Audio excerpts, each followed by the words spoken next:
Маврови Анови изминатата ноќ беше измерен снежен покривач од 61 см, што го представува највисокото ниво на снег досега оваа сезона. Истовремено, најстуденото утро беше регистрирано на Попова шапка, каде температурата се спушти на -3 степени Целзиусови. Овие временски услови ги најавуваат зимските услови кои ќе бидат предизвик за локалното население и патниот сообраќај. Метеоролозите предвидуваат продолжување на студеното време и нови врнежи од снег во наредните денови, особено во планинските предели. Надлежните служби апелираат до граѓаните да бидат внимателни, особено при патување низ овие региони и да ги подготват своите возила за зимски услови. Во Белград започна 3-дневен прекин на работата на адвокатите како протест против измените на кривичниот законник. Адвокатската комора на Србија остро се противи на воведувањето построги казни за одредени кривични дела, оценувајќи дека тие се несоодветни и можат да доведат до правна несигурност. Овој протест има за цел да изврши притисок врз властите за да ги разгледаат забелешките на адвокатите. Адвокатите изразија загриженост дека измените ќе ја нарушат правната рамнотежа и ќе влијаат на правата на обвинетите. Исто така, тие сметаат дека консултациите со стручната јавност биле недоволни. Прекинот на работата опфаќа прекин на застапувањето на рочиштата, освен во итни случаи, а протестот ќе трае до 4 декември. Германскиот канцелар Олаф Шолц изненадувачки го посети Киев, каде што се сретна со украинскиот претседател Володимир Зеленски. Шолц вети продолжување на воената и економската помош за Украина, истакнувајќи дека Германија останува силен поддржувач на украинската борба за суверенитет.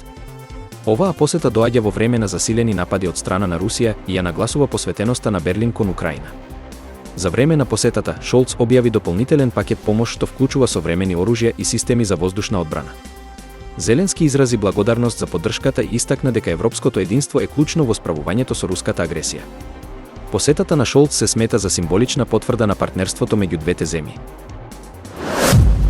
Европската унија изрази жалење поради одлуката на Грузија да го прекине пристапниот процес кон унијата.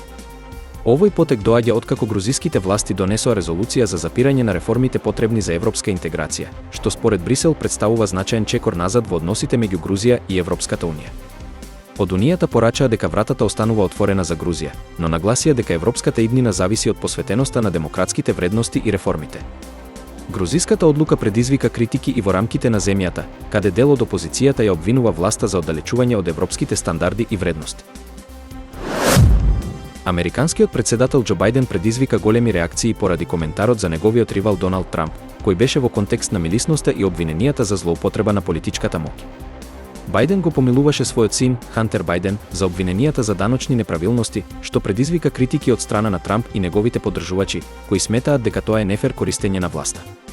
Новоизбраниот претседател на САД, Доналд Трамп, реагираше остро на помилувањето на Хантер Бајден, истакнувајќи дека неговите постапки се слични на оние кои му беа ставени на това.